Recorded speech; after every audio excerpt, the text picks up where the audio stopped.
जय हिंद। एक क्वेश्चन था, in society there is a circular park having two gates, the gates are placed at point A and B, two fountain are installed at point P and Q on A B such that A P equal to P Q equal to Q B. एक park है जो कि circular है, park है जो कि circular park है, इसमें बोल रहा है having two gates, the gates are placed at point A and B. एक गेट यहाँ पर है पार्क में और एक गेट हम लोग यहाँ पर देते हैं बी पर। ए का पॉइंट वैल्यू है 10 और 20, दैट इज ए का एक्स एक्सिस 10 होगा और बाई एक्सिस इसका 20 होगा। बी का एक्स एक्सिस 50 हो जाएगा और बाई एक्सिस भी इसका 50 हो जाएगा। बी जो सेंटर हो जाएगा। इसमें बोला जा रहा है A P equal to P Q equal to Q B. P को यहाँ पर लगा दिया गया है, क्यू को यहाँ पर लगा दिया गया है। A P equal to P Q equal to Q B, यानी कि ये भी एक यूनिट रहा होगा, पी से क्यू तक भी एक यूनिट रहा होगा और क्यू से बी तक भी एक यूनिट रहा होगा। यानी कि हमको अगर हमको निकालना है ए पी और पी बी का रेशियो अगर हमको निकालना पड़ेगा तो ये कुछ नहीं करना है, A P by P B, A P by P B, A P एक हो जाएगा और पी बी एक यूनिट और एक यूनिट 2 यूनिट 1:2। देखिए इसको हम लोग यहाँ पर लिख सकते हैं A P by P, A P ratio P B equal to 1:2 M ratio N. M का वैल्यू 1 हो जाएगा और एन का वैल्यू 2 हो जाएगा। हमको यदि पी का कोऑर्डिनेट पूछना है तो हम लोग वही फॉर्मूला लगा देंगे, coordinate of P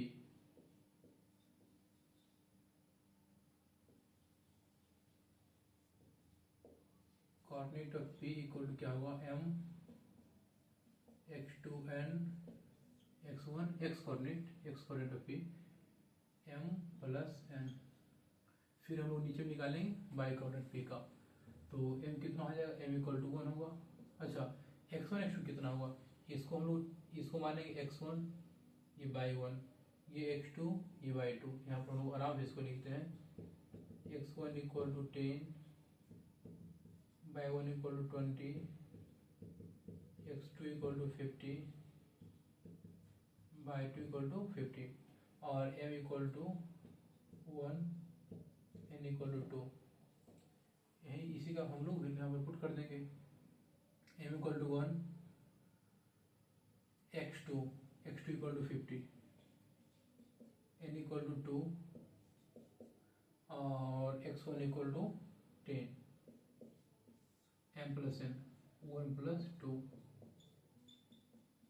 50 plus 20 by 3 70 by 3। यानी कि पी पॉइंट का जो एक्स एक्सिस का वैल्यू आया हुआ है वो आ गया 70 बाई 3।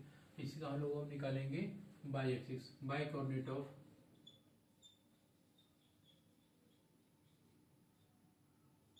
Point P. इसका फॉर्मूला वही होगा m by 2 plus n by 1 m plus n। m का वैल्यू 1 है, 1 मल्टीप्लाई बाई 2 का वैल्यू 50 है, 50 लिख लेंगे। n का वैल्यू 2 है और बाई 1 का वैल्यू 20 है, by m plus n that is 1 plus 2। यहाँ पर होगा 50 plus 1 50, 2 into 20 40 by 3 90 by 3 that means इसका वैल्यू आ जाएगा 30। अर्थात p का हमको वैल्यू पूछेगा 70 बाई 3 और 30। ठीक है। इसी में से एक और क्वेश्चन था कि इस सर्कुलर पार्क का हमको रेडियस निकालना है। तो रेडियस के लिए हमको ये करना पड़ेगा, क्योंकि यहाँ पर ए पॉइंट है, ये बी पॉइंट है और सेंटर ये सी बीच में है। तो इसका पहले हमको एक्स एक्सिस और वाई एक्सिस मिडिल टर्म से हमको तोड़ना पड़ेगा, या फिर वो नहीं भी कर सकते हैं, सीधे ए बी डिस्टेंस फॉर्मूला से हम लोग ए बी निकाल लेते हैं और ए बी निकाल कर वाई 2 कर लेंगे तो रेडियस निकल जाएगा, क्योंकि ए बी मेरा डायमीटर निकला हुआ है। ठीक है, इसको हम लोग इसको मिटाते हैं, हम लोग इसको मिटाते हैं अब और इसका हम लोग रेडियस निकाल देंगे।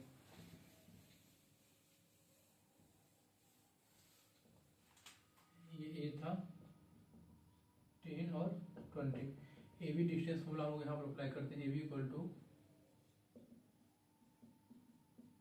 x1 माइनस x2 का whole square plus y1 minus y2 का होल स्क्वायर अंडर रूट में।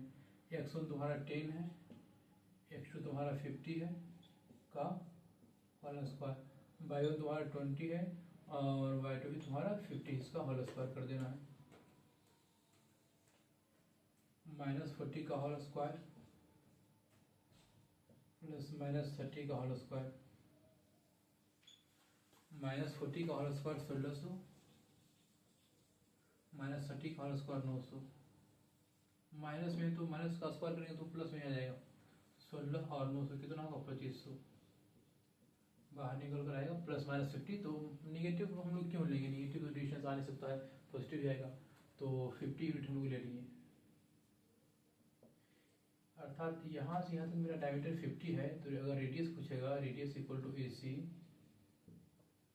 Radius equal to A C, तो ए सी कितना हो जाएगा, डायमीटर बाई 2, डायमीटर 50 आया था, 50/2 25 सेंटीमीटर।